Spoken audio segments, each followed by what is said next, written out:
Shalom, Bapak Ibu Saudara, selamat pagi. Sampai salam jumpa dalam Tuhan Yesus Kristus. Kembali kita bersekutu di dalam program SPM AB yang adalah program dari PKLU GPIB. Perkenalkan, saya Ibu Suciati Sihite dari GPIB Jemaat Margomulyo Yogyakarta.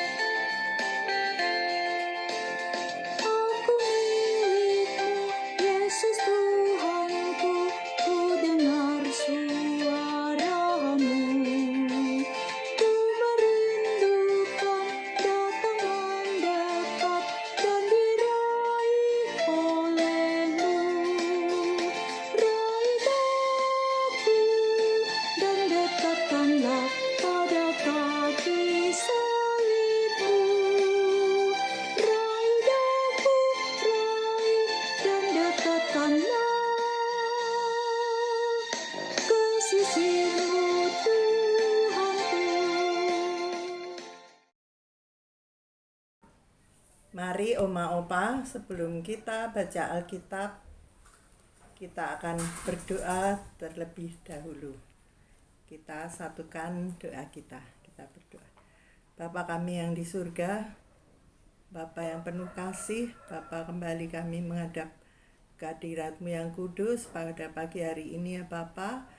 Kami akan melayani firman-Mu ya Bapa pada pagi hari ini, untuk membaca dari Sabda Bina Umat pada hari ini ya Bapa. Biarlah Tuhan, Engkau sendiri yang memampukan kami untuk membaca Alkitab ini dan melaksanakannya di dalam kehidupan kami hari lepas hari. Inilah seru doa kami naikkan hanya di dalam nama Putra-Mu Tuhan kami Yesus Kristus. Terima kasih Bapa, amin.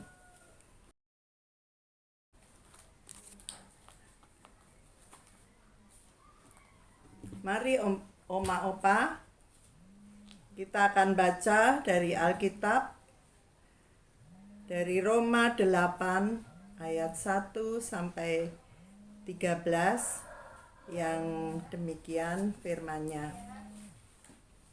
Hidup oleh Roh. Demikianlah sekarang tidak ada penghukuman bagi mereka yang ada di dalam Kristus Yesus. Roh yang memberi hidup telah memerdekakan kamu dalam Kristus dari hukum dosa dan hukum maut.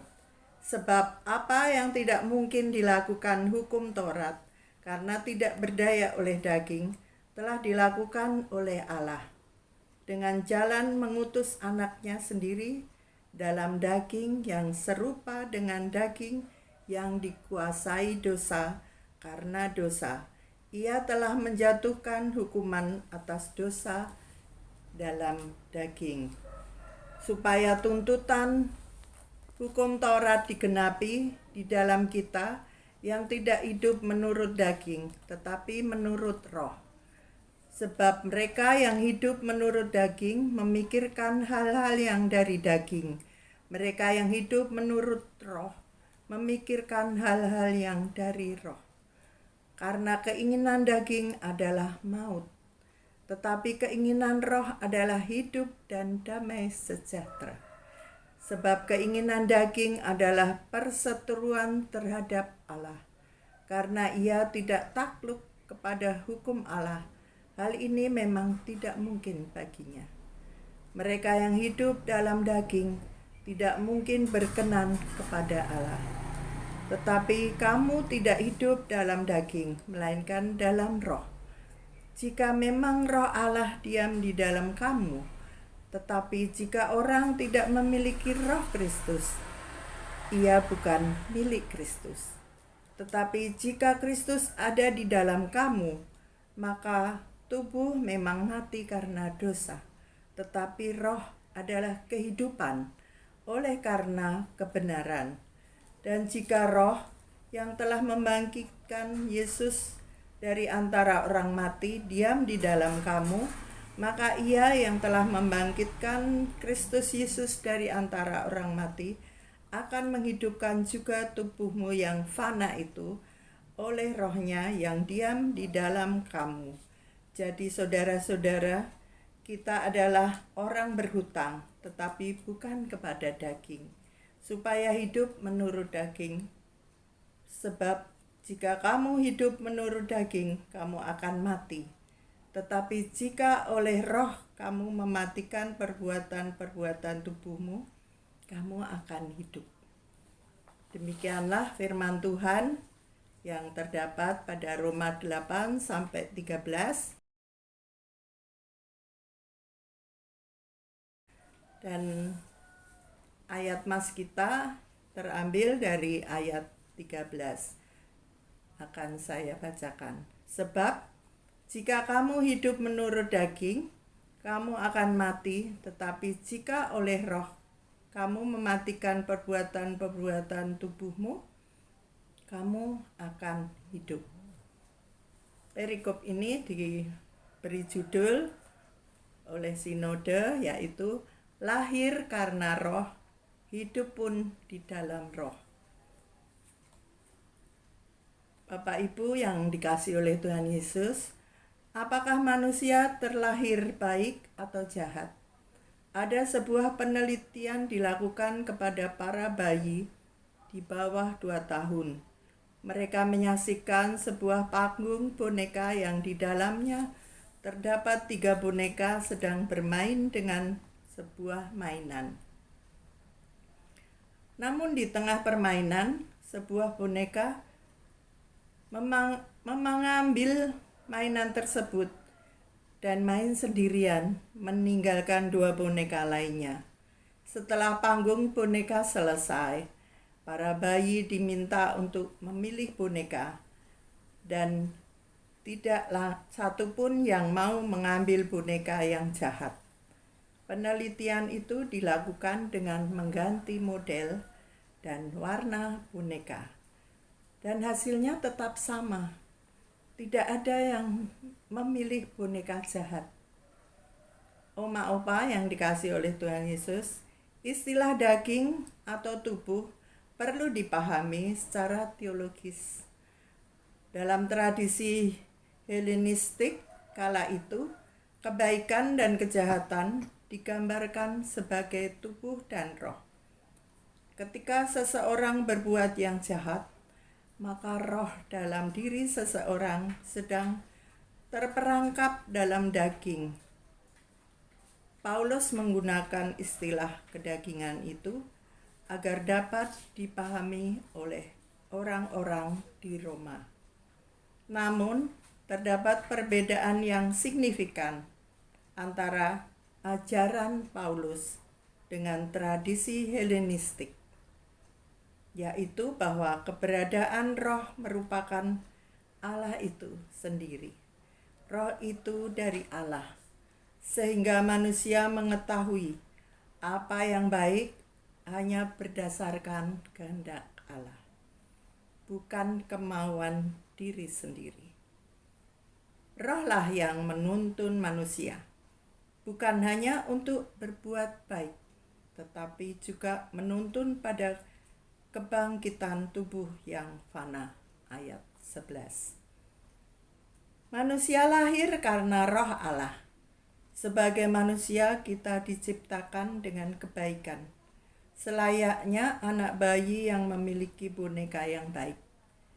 Namun kedagingan seringkali muncul dan menggerogoti roh yang ada dalam diri. Lebih mudah bagi manusia untuk memukul dibandingkan untuk memeluk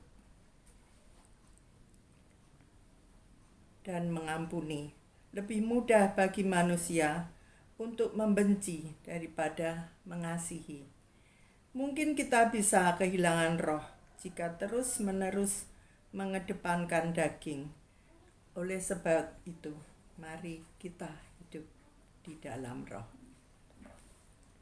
Demikianlah firman Tuhan dan sabda Ibu Bina Umat yang telah saya sampaikan kepada Oma Opa sekalian.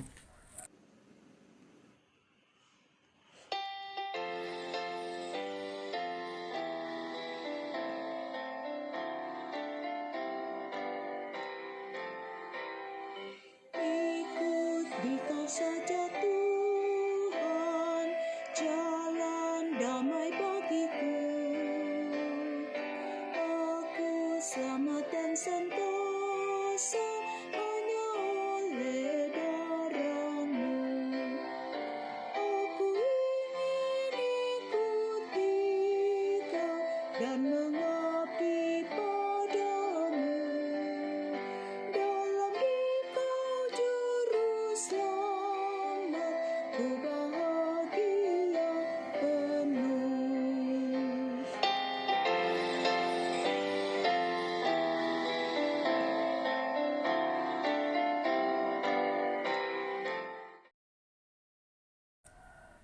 Mari kita akan menutup renungan ini dengan doa. Mari kita satukan doa kita. Bapa di surga, kembali Bapa kami menghadap ke hadirat-Mu yang kudus ya Bapa, untuk menaikkan puji syukur kami ya Bapa. Pada pagi hari ini kami boleh disapa oleh firman-Mu yang kudus itu ya Bapa, sehingga kami selalu diingatkan bahwa kami tidak akan membiarkan kami hidup di dalam kedagingan kami, melainkan dengan Roh-Mu saja ya Bapa kami akan hidup. Bapa di surga, biarlah Tuhan kami juga mendoakan kepada bangsa dan negara kami ya Bapa, dengan Presiden Jokowi yang pada saat ini berkuasa di Indonesia ini ya Bapa. Berilah hikmat kebijaksanaan kepadanya selalu ya Bapa, sehingga boleh melaksanakan tugas-tugas mulia di dalam mengelola Indonesia yang luas ini ya Bapa. Juga pada pemilu yang akan datang, Engkau berkati ya Bapa, sehingga kami juga merasakan situasi yang kondusif di dalam merayakan pemilu ini ya Bapa. Bapa, juga kami berdoa untuk para pengurus PKLU di mana di dalam program ini Engkau berikan suatu kekuatan di dalam melaksanakan program ini ya Bapa. Bapa, kami juga berdoa untuk gereja-gereja GPIB dimanapun berada ya Bapa. Biarlah Tuhan mereka Engkau berikan suatu kekuatan dan iman yang teguh, sehingga hanya nama-Mu saja yang boleh ada di dalam dunia ini ya Bapa, dan firman-Mu boleh tersebar di dalam negara kami Indonesia. Bapa, inilah seluruh doa kami naikkan hanya di dalam nama Putra-Mu Tuhan kami Yesus Kristus. Terima kasih Bapa, amin. Bapak Ibu, Oma Opa yang dikasihi oleh Tuhan Yesus, terima kasih kebersamaan kita pada pagi hari ini melalui program SPMAB, dan selamat pagi, selamat beraktivitas. PKLU tetap semangat, pelayanan hijau dan segar. Tuhan Yesus memberkati.